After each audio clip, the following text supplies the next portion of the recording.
All right, guys, let's talk about fractions. Before I show you how to add, subtract, multiply, and divide fractions, I want to first talk about what a fraction is.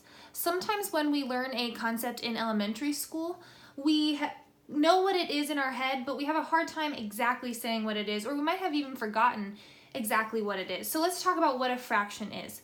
When teachers are talking about fractions, the example I remember a lot from school is that they would talk about pizza. And it's because it's easy to see fractions with something like pizza. So if I call and order a pizza, it's gonna come and it should be a whole pizza, right? It's gonna come to the door. This pizza is gonna be cut in 8 slices. What do you like on your pizza? I like ham and pineapple, which some people think is very weird. So I have this pizza and it is a whole pizza. One whole pizza. And I can tell that it's whole. Whole numbers are different than fractions. They mean they're complete. A fraction is part of a number. So if this pizza came to my door, but instead of having all 8 slices, there was 2 missing, I could tell this is not a whole pizza. And I'd probably be calling my local pizza place and saying, hey, you did not give me a whole pizza. You gave me part of a pizza. You only gave me part of it. That's exactly what fractions represent. They represent numbers that are only part of something.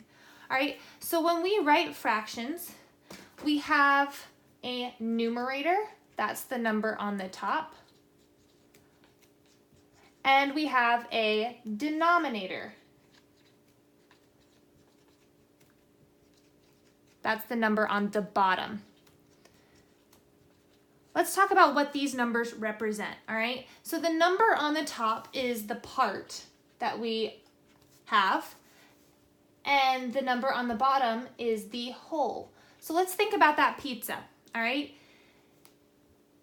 If that pizza showed up with only 6 slices, that's the part it came with, but there were supposed to be 8 for it to be a whole pizza.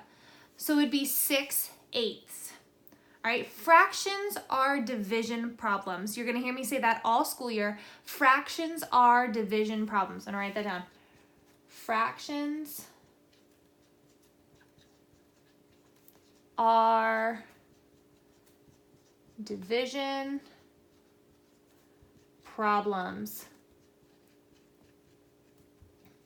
We will use this a lot more later, and it will make a lot of sense later why we need to know that fractions are division problems. But what you need to know before we add, subtract, multiply, and divide fractions is that fractions represent a part of something. They're numbers that show the part, not a whole number.